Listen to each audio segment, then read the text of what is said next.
A Uhum. primeira pergunta. O que levou você a se interessar por esse assunto e como surgiu o tema? Tá.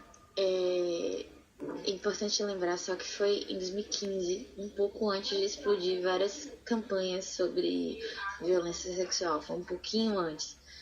Então, a pauta surgiu em julho de 2015 e porque num plantão, num domingo à tarde,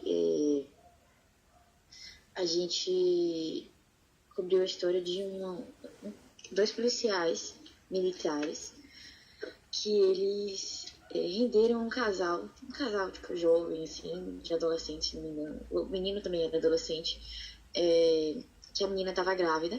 Eles renderam numa cidade da região metropolitana aqui de Salvador, assaltaram o casal e estupraram a menina. E assim, foi uma coisa muito brutal e incomodou muito, né? Tipo, e já, a gente já tinha um pouco dessa vontade de fazer. Na verdade, a gente meio que tinha um grupo separado para reportagens especiais. Então já tinha tido essa conversa sobre fazer algo sobre violência sexual. Não necessariamente, a gente não sabia se seria mais sobre assédio, mais sobre estupro e tal, mas não tinha nada definido e a gente foi tocando outras pautas. Aí quando aconteceu isso, esse factual, a gente pensou, não, é o momento de fazer algo, de fazer algo diferente e tal, e trazer o assunto para pauta, porque naquele ano de 2015, o único caso de estupro que tinha sido mais noticiado assim foi de uma turista que tinha sido estuprado por um carnaval, ou por um taxista no carnaval. Isso em fevereiro, de março, sei lá. Não lembro quando foi o carnaval daquele ano, acho que foi em fevereiro. E foi em fevereiro. Mas assim, fora isso, os outros casos continuavam, né, sem ganhar a atenção da imprensa. Era como se eles fossem dignos de ganhar, de se falar, né, sobre isso. Tipo, as pessoas continuavam. A gente sabe que acontece, né, diariamente, mas parecia que não estava acontecendo. É, E aí a gente veio, né, com essa ideia de tentar fazer isso. Logo na segunda-feira a gente tinha reunião de pauta para definir o que ia. E o início foi muito o tamanho daquilo, como é que seria feito e nada. Foi uma coisa muito intuitiva mesmo. A gente só saiu da reunião de pauta com se a gente conseguisse fazer. Reunir 100 histórias de estupro, tipo, esse ano. A gente tinha dados que, até junho, acho, da SSP, Secretaria de Segurança Pública daqui, que dizia que já tinham acontecido, acho que 180, 100, alguma coisa assim. Então, assim, a gente já tinha mais do que 100 naquele momento, entendeu? Então, e daqui até o momento que a reportagem fosse publicada, a gente imaginava que iriam acontecer mais.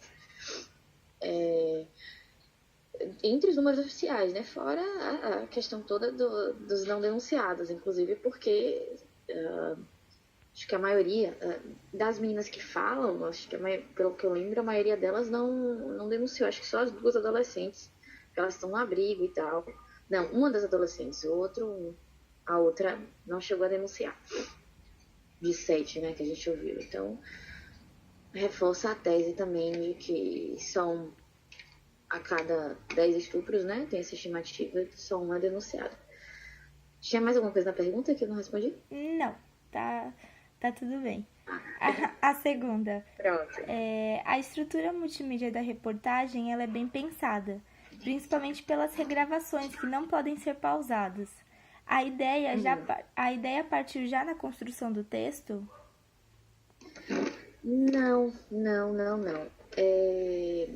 A ideia, na verdade, foi jamais. Assim, a gente passou 4 meses, né? Fazendo, acho que foi mais no terceiro mês, aproximadamente, numa dessas reuniões, foi uma sugestão de Juan, inclusive, que era o coordenador na época. Não sei assim qual foi o insight que ele teve, mas todo mundo gostou justamente pelo conceito, né? E aí quando a gente eu já tinha escrito parte dos textos, as meninas, Clarissa e Lírio também já tinham escrito parte dos textos, mas a gente ainda tinha texto para seguir, então a gente escreveu os textos independentemente dos áudios, né, das vozes das mulheres. Tanto é que, assim, foi muito, muito sofrível fazer o site por conta disso, porque, tipo, a gente fez um pequeno QG durante umas 2 semanas na redação, separado, só para construir o site, né? Tipo, nós, os repórteres, Juan, o editor do site, o web designer do Correio e o editor de vídeos, aí tava todo mundo lá. E um estagiário que ele é programador. Ele deu super força pra gente, porque ele fez ciência da computação antes. E aí ele ajudou também, ele ficou, tipo, deslocado pra ajudar a gente. E aí, nessas 2 semanas construindo o site, foi muito péssimo, porque péssimo assim, tipo, a sensação mesmo, né? Tipo, de incômodo, porque a gente também não conseguia parar. Enquanto a gente construía o site, imagina, várias abas abertas, várias abas tocando diferentes é, é, é, diferentes clipes, né? Daquelas vozes, diferentes loops eternos. E chega um momento que, meu Deus, não tem como. Então foi complicado pra gente também, né? Mas foi um momento que a gente sente, o que o leitor sente também, até no, mesmo já tendo sentido um pouco enquanto a gente escutava, né? A terceira. Quais os passos que você seguiu para chegar até a pessoa ser entrevistada? Ai, foi muito, muito variado. Foi muito variado. Depende muito. Assim, as adolescentes, a Clarice, ela tinha feito um trabalho uma vez nesse lugar, que é a Copa Mec. Acho que quando ela trabalhava em outro jornal, inclusive. Então ela conhecia, sabia, tipo, que era uma comunidade paroquial, que recebia meninas. Hoje eles recebem meninos também. Mas na época recebia só meninas vítimas de algum tipo de violência, assim, tipo, não somente sexual, mas foram expostas a algum tipo de violência só que a maioria delas foi também, não apenas, mas também a violência sexual. E, e aí ela sabia. Então eu fui com ela, a gente marcou o primeiro dia, a gente conheceu a primeira menina, que é Valentina. A gente conversou com ela tinha acho que 14 anos na época e tal, então. Aí, esse foi um jeito, mas por exemplo, a Andresa, que é a do cabelo roxo, né? Que ela, inclusive, é a capa da série. Ela postou no Facebook. Ela postou no Facebook a história dela. E assim, isso foi antes, né, das campanhas. Tipo, e foi uma coisa grande, né? Tipo, ela postou no Facebook contando, inclusive, que o namorado dela tinha, o ex-namorado, tipo, tinha ameaçado, colocado a arma na cabeça, uma série de coisas. E aí ela postou e ela era conhecida, amiga de um fotógrafo lá do jornal. E aí ele fez o contato.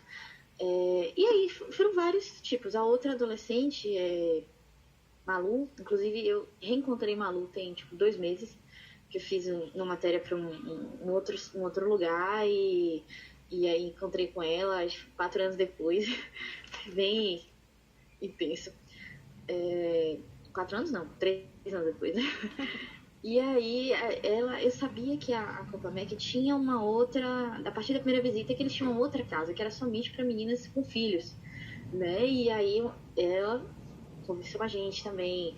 Uma coisa foi ligando a outra, sabe? Tem uma militante feminista aqui, que é coordenadora da Marcha das Vadias, e ela colocou a gente em contato com a...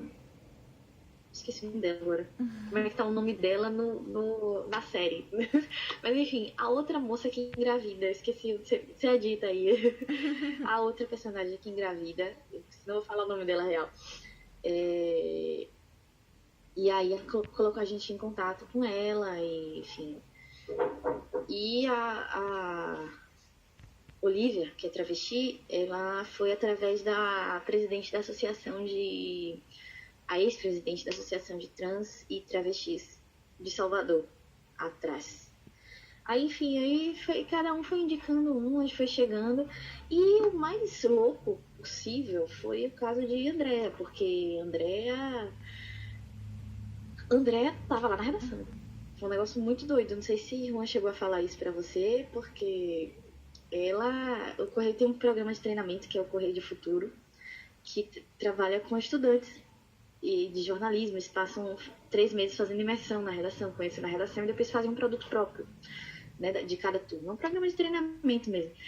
E aí, André, cada dia esses estudantes acompanham um repórter, né, na primeira fase do programa, tipo, e vão fazendo.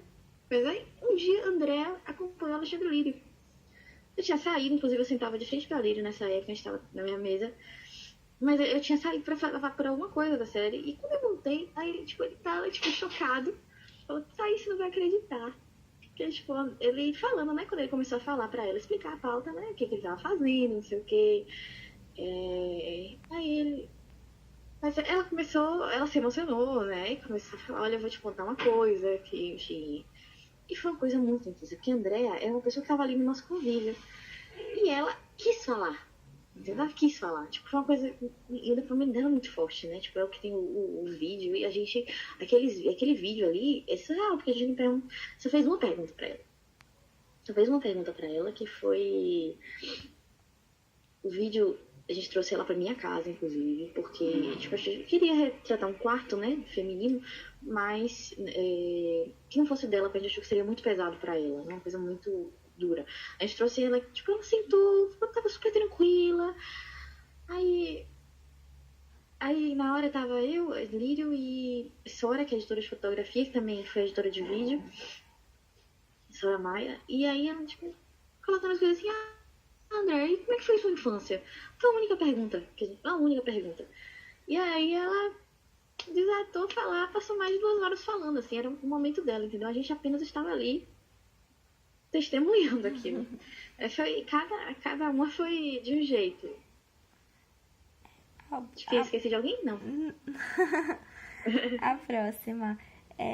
Existem lugares onde ocorrem maior número de estupros? Aqui em Salvador, sim.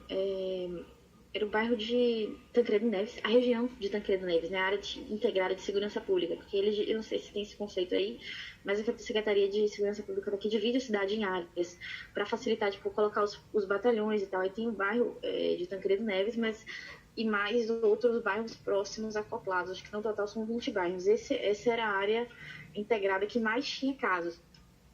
Só que assim, é um bairro periférico, um bairro popular, tem muitas comunidades carentes, mas é aquela velha história, né? A gente não... Até tenta não reforçar isso de que acontece muito mais nas comunidades carentes, porque a gente sabe que as classes mais abastadas não denunciam tanto. Então, é difícil, né, chegar a esse consenso, assim, mas pelos dados da segurança pública são lá. Entendi. A próxima. Foi de fácil acesso conseguir os dados da reportagem? Não. Não. Nem um pouco. Inclusive, foi por isso que a reportagem demorou tanto, porque a gente tinha essa meta de chegar aos 100 e os 100 não chegavam nunca. Porque a gente conseguiu os dados, o número fechado, a Secretaria de Segurança Pública disponibiliza. Aí é muito tranquilo, eles disponibilizam no site e tipo, fazem um apanhado, às vezes até por área. Só que a gente queria a história, né? Que é aquele mapinha que fica lá, o mapa das ocorrências. A gente queria algumas, nem que seja assim, uma mulher de X anos foi estuprada na rua tal, esse horário, entendeu? Mas assim, muitos casos têm de fato uma história, né? Tipo, muito vizinho que invade casa, umas coisas muito doidas. Fiquei muito surpresa com essas pessoas que invadem as casas. E aí, basicamente, a gente começou assim, sabia disso, mas a gente vai fazer o quê? Vai em cada delegacia, como a gente faz hoje para apurar um caso de polícia normal. Você vai dentro da delegacia. Só que assim, geralmente o caso que acabou de acontecer, primeiro que você ainda tem vários problemas, dependendo da delegacia, que até algumas pessoas são mais solistas, outras não são. Eles não querem dar, mas e mesmo assim é mais fácil porque aconteceu naquele dia. Eles têm mais facilidade para acessar o boletim, etc e tal. No caso das ocorrências, como elas são do ano, tem um pequeno porém, que é somente o delegado titular consegue baixar todas as ocorrências do ano, selecionar. Então, era péssimo. Então, assim, teve delegacia que foi muito tranquilo, porque a gente conhecia o delegado. Teve uma delegacia, a do Rio Vermelho, Que eu cheguei lá, o delegado, ele não tá mais ele não era titular, mas ele era adjunto, e eu conhecia ele, porque ele tinha sido de outra delegacia, ele era muito fonte nossa. Aí ele me veio falando assim, que eu expliquei pra ele que a gente não queria dar nome, não ia dar, tentar ocultar algumas informações que fossem que identificassem a pessoa, né, não apenas o nome, em alguns casos não diz nem a rua, porque, sei lá, em casos que todo mundo sabe, tipo assim, os vizinhos todos sabem que foi aquela mulher, porque, tipo, chamou a atenção da rua. Tem uns casos assim, tipo, acontece linchamento e tal. Aí a gente oculta essas coisas. Eu expliquei pra ele, ele conhecia o trabalho, ele pegou os livros de ocorrência, me entregou na mão, falou, eu procurei. Eu sentei lá, procurei, foi muito tranquilo.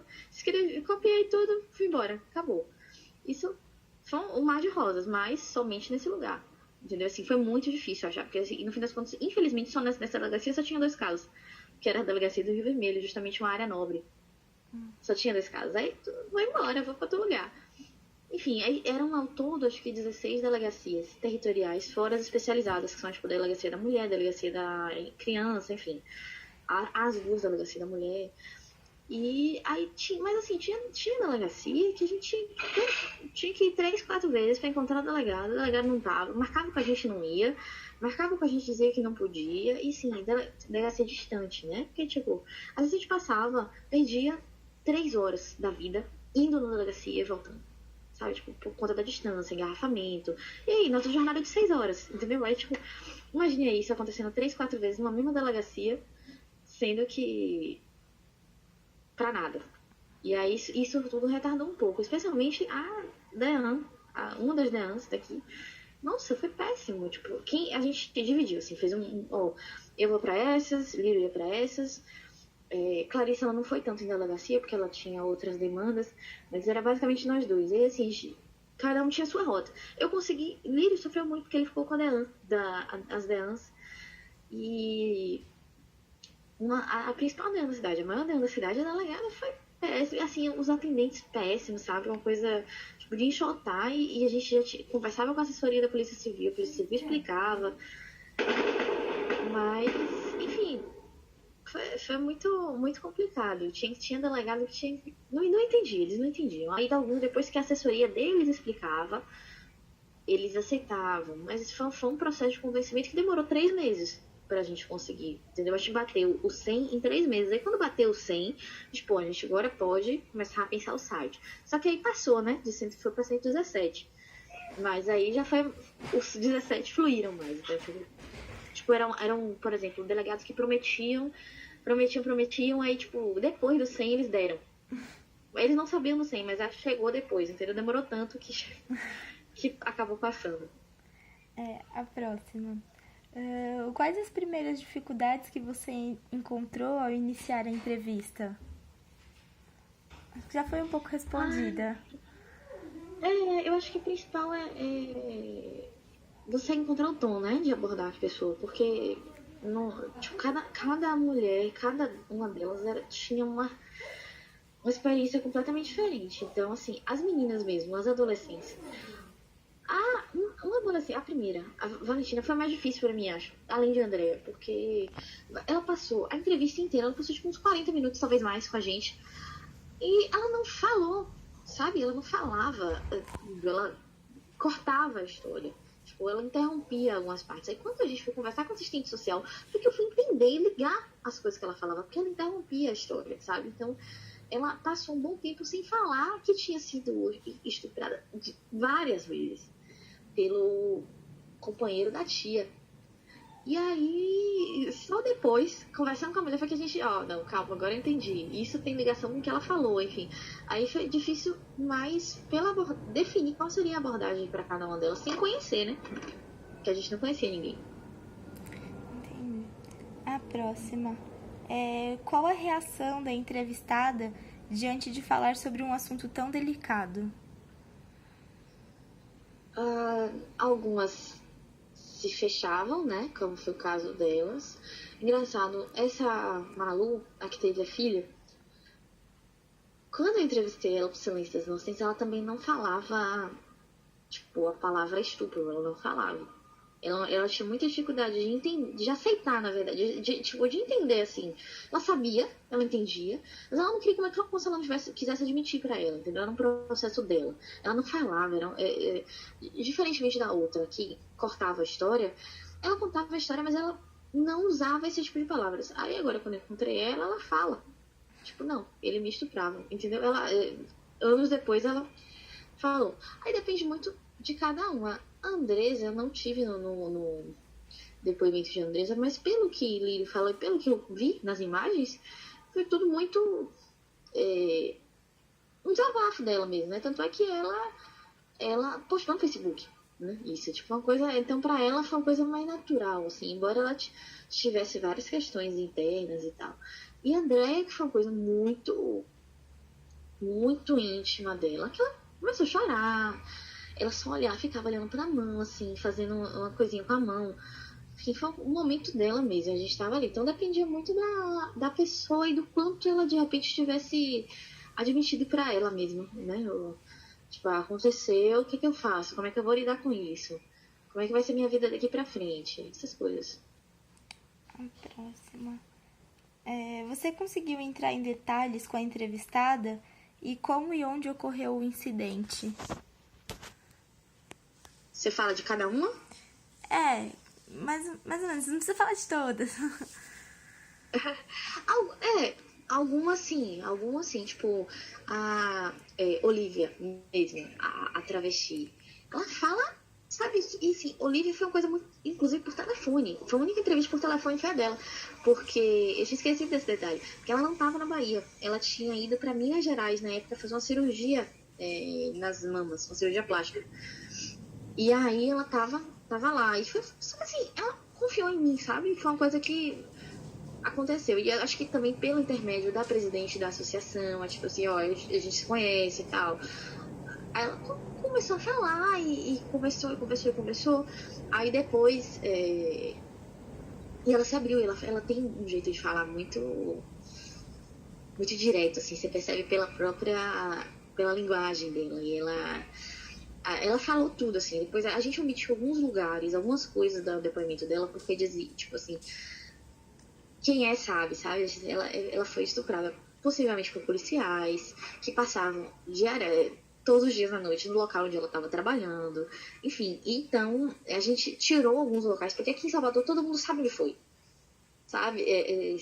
Na verdade, tem dois possíveis locais que poderiam ser. Então a gente tirou um dos dois, porque todo mundo imaginaria, né? Se eu desse mais detalhes, todo mundo imaginaria onde aconteceu, poderia chegar até ela, eles poderiam saber, enfim.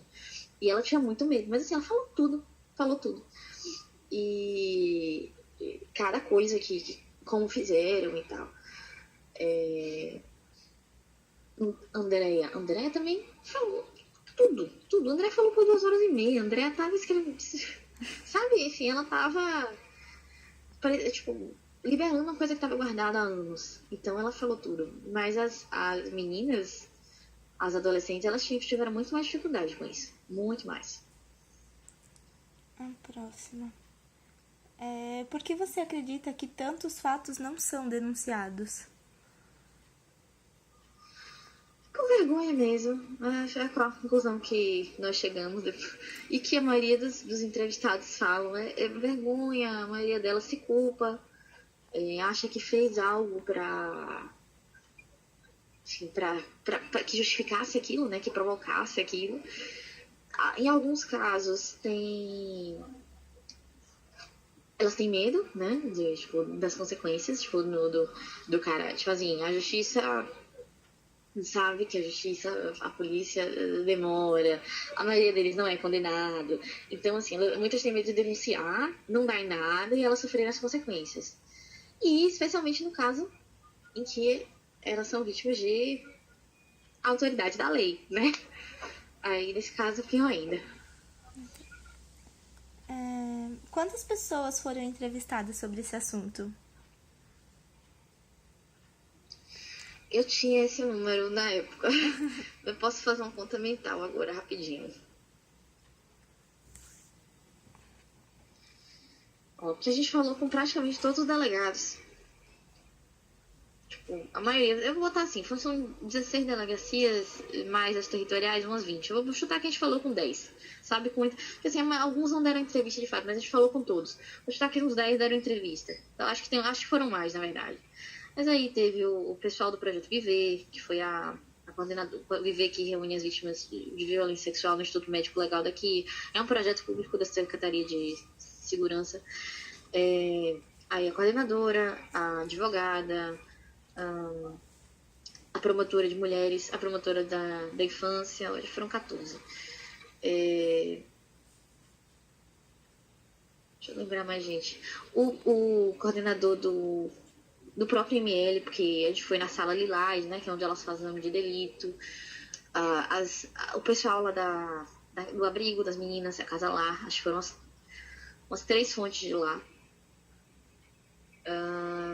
Deixa eu ver mais. Eu fui em outro abrigo também, que é o Pérolas de Cristo. A gente não entrevistou o pessoal de lá. Eu conheci as meninas, mas elas não entraram entre as personagens. É um abrigo maior e tal. Eles atendem muitos meninos também, tipo, de várias vítimas de violência. É um abrigo bem maior que a Copamento, tem mais de 100 crianças. Aí fomos nesse abrigo. Eu tô tentando lembrar de tudo. Porque, os do presídio, acho que foram umas 6 ou 7 fontes do presídio. Teve a moça, a Ilana Casoy, que é da... Já passou 20, né? Ilana, que é da... Ela fez os perfis, né, de abusador e de estuprador. O médico lá do Hospital das Clínicas, de psiquiatria da USP, que ele explica, né, que o estuprador ele não é doente, eu esqueci o nome dele agora. Tem ele, a desembargadora, que cuida das varas de violência contra a mulher, o Rodrigo Nesme, da Cefernet, acho que tem um delegado da Polícia Federal também que fala. Tem mais gente aí no meio. Opa, eu acho que travou.